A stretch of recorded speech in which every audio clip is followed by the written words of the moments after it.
Have you ever felt a constant sense of restlessness? Like your mind is always racing with what if scenarios? It's a low hum of unease that can make even simple tasks feel impossible. You might also feel it as a tightness in your chest, a knot in your stomach, or a mind that just won't shut off. In this video, we're going to uncover the hidden ways anxiety is impacting your body and brain, from the constant feeling of being on edge to the mechanics of a panic attack. And most importantly, we'll talk about what you can do about it. Anxiety is so much more than just feeling worried. It's a physical experience.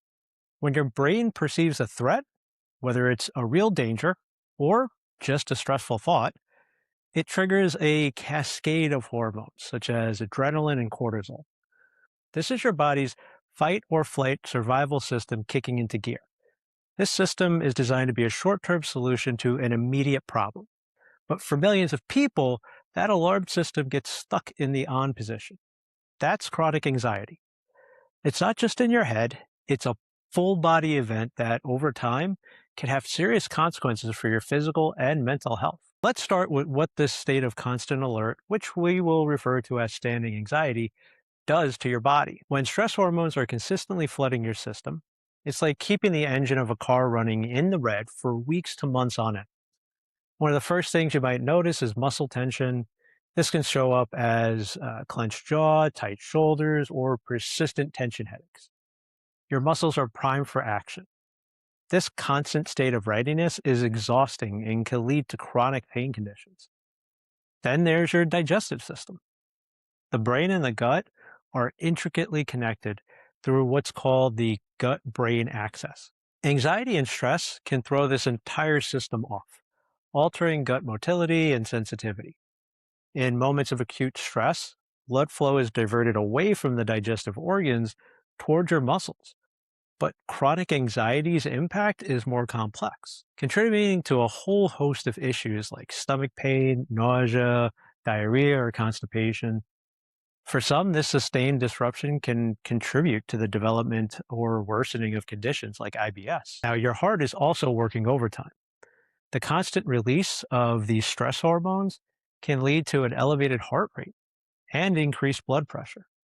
While this is useful for escaping danger in a moment, when it happens day after day, it puts a significant strain on your entire cardiovascular system. Research shows that this long term strain, along with behaviors sometimes linked to anxiety, like a poor diet or inactivity, can increase the long term risk of hypertension and heart disease. And it doesn't stop there. Chronic anxiety can dysregulate your immune system. While short term stress can briefly boost the immune response, prolonged exposure to cortisol can actually disrupt its normal function, which may make you more susceptible to frequent illnesses. It can also wreck your sleep with racing thoughts, making it hard to fall or stay asleep, leading to fatigue and burnout. Overall, it's a draining, exhausting cycle where the body is stuck in a state of emergency. While your body is on high alert, your brain is working in overdrive as well. Anxiety changes how you think, turning your mind into a threat detection machine. The amygdala, your brain's emotional processing center, can become hyperactive. It starts flagging things as dangerous even when they aren't, sending false alarms throughout your nervous system. This leads to the cognitive symptoms of anxiety. You might find yourself stuck in loops of what if thinking, a pattern that we refer to as catastrophizing, where you constantly anticipate the worst case scenario. This is the thought process of a mind that has been conditioned to scan for danger. When we're dealing with distant or unpredictable threats, brain networks involving the prefrontal cortex, the part of your brain involved in worrying and planning, become more active. This state of high alert makes it incredibly difficult to concentrate. With your brain constantly scanning for threats, there are fewer cognitive resources available for things like memory, focus, and problem solving. You might become forgetful, have trouble learning new things, or just find it hard to follow a conversation. Your brain is so busy managing perceived threats that it has little energy left for anything else. This constant mental churn is exhausting and can leave you feeling mentally drained and overwhelmed most of the time. So you have this standing anxiety, this baseline of being revved up and on edge, maybe sitting at a 6 or a 7 on a 10-point scale of anxiety. But what happens when that number suddenly shoots up to a 10? That is a panic attack. A panic attack is an abrupt, intense surge of fear or discomfort that peaks within a few minutes.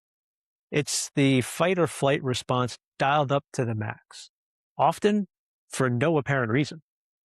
During a panic attack, your body is flooded with adrenaline. Your heart races. You might feel short of breath or have a choking sensation. You might start to tremble or feel dizzy. In fact, many people experiencing a panic attack for the first time think that they are having a heart attack or dying. The chest pain is real. The shortness of breath is real. And the feeling of impending doom is terrifyingly real. Neuroimaging studies suggest this happens because fear-related networks in the brain, including the brainstem, which regulates vital functions, become highly activated during these periods. While activity in the parts of your brain responsible for rational thought, like the prefrontal cortex, decreases, making it nearly impossible to think clearly or calm yourself down. While a panic attack feels incredibly dangerous, it is not life-threatening. It's a system misfire, your body's alarm system going off when there is no fire. Panic attacks are almost always time limited, typically peaking within 10 minutes and lasting for about 5 to 30 minutes, though the residual feelings of fear can linger. The experience is terrifying, but it will pass. Now, people often use the term anxiety attack, but that's not a clinical term. It's usually used to describe a period of intense anxiety that builds gradually over time, whereas a panic attack is the formal term for that sudden, overwhelming episode. Now that we know how to describe and label our anxiety and the symptoms of it, what becomes important is learning how to manage it. See, the goal isn't to eliminate anxiety. It's a normal human emotion, but instead to manage it so that it no longer controls your life. Here are a few strategies that you can use to manage anxiety more effectively. First, regulate your nervous system with your breath. When you're anxious, your breathing becomes fast and shallow. Slow, deep belly breathing can activate the parasympathetic nervous system, which is your body's rest and digest system. One powerful technique is called square breathing. Inhale slowly for 4 counts, hold for 4, exhale slowly for 4, and hold for another 4. This simple act sends a powerful signal to your brain that you are safe. Second thing you could do, ground yourself in the present moment. Anxiety often pulls you into worries about the future. Grounding techniques bring you back to the here and now. Try the 5-4-3-2-1 method. Name 5 things you can see, 4 things you can feel, 3 things you can hear, 2 things you can smell, and 1 thing you can taste. This re-engages your senses and interrupts the loop of anxious thoughts. Third thing, get moving. Exercise is a powerful tool for reducing anxiety. Physical activity helps to burn off excess adrenaline and cortisol and releases endorphins, which are natural mood elevators. Even a brisk 10-minute walk can make a significant difference in releasing muscle tension and calming your mind.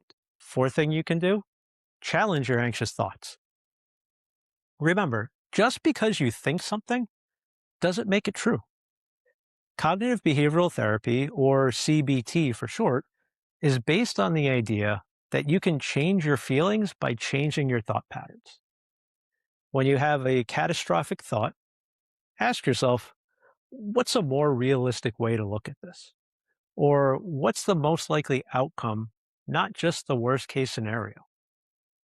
Writing down your worries in a journal or on a piece of paper can also help you to identify and challenge these patterns more effectively. Fifth, prioritize lifestyle factors. Make sleep a priority, as poor sleep can significantly worsen anxiety. Pay attention to your diet, Stable blood sugar can help stabilize your mood, while things like caffeine and alcohol can often make anxiety worse. Navigating anxiety can feel isolating, but you are not alone. So many people are going through this. If you feel comfortable, share one strategy in the comments below that has helped you to manage your anxiety. Your experience could be exactly what someone else needs to read today. And if you found this information helpful, consider subscribing to the channel for more content on understanding and managing your mental health. Living with chronic anxiety is like trying to run a marathon every single day.